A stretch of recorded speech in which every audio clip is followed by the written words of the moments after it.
আসসালামু আলাইকুম ওরহমতুল্লাহি ওবরাকাতুহু। সম্মানিত দিনী মুসলমান ভাই বোনেরা, আজকে আলোচনা করব স্বপ্নে পোশাক দেখলে কি অর্থ হবে। এ সম্পর্কে পৃথিবীর বিখ্যাত স্বপ্নবিদ এবং ওলি আল্লামা মুহাম্মদ ইবনে সিরিন রহমতুল্লাহ বলেন, স্বপ্নে কোনো মানুষ যদি পোশাক দেখে তাহলে এর অর্থ হবে নারীর অর্থ নিতে হবে। কেননা পবিত্র কোরআনে আল্লাহ রাব্বুল আলামিন বলেন, সূরা বাকারার 187 নং আয়াতে, হুন্না লিবাসুল লাকুম ওয়া আনতুম লিবাসুল লাহুন, অর্থাৎ তারা তোমাদের পোশাক, তদ্রূপ তোমারও তাদের পোশাক।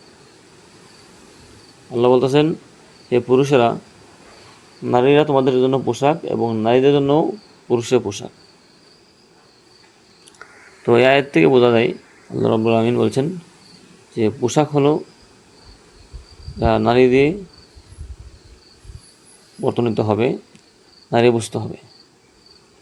এ সম্পর্কে মুহাম্মদ ইবনে সিরিন রহমাতুল্লাহ বলেছেন যে পোশাক দেখলে অবশ্যই বুঝতে হবে নারী, শুধু পোশাক দেখলে নারী বুঝতে হবে। এখন পোশাকের অনেক অর্থ হতে পারে।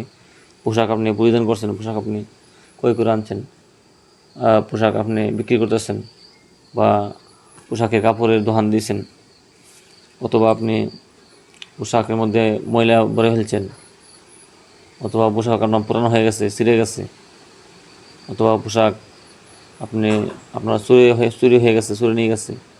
এটা বিভিন্ন বিভিন্ন অর্থ হবে। আজকে শুধু জানলাম পোশাক দেখলে কি হবে।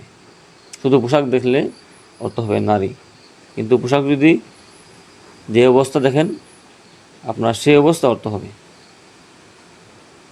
যদি দেখেন পোশাক আকাশে উঠতেছে, অথবা হারিয়ে গেছে বা চুরি নিয়ে গেছে, অথবা পোশাকের দোকান দিয়েছেন, কাপড়ের দোকান দিয়েছেন, অথবা পোশাক বেচা কেনা হইতেছে, অর্থাৎ যেই অবস্থা দেখেন সেই অবস্থা অর্থ হবে।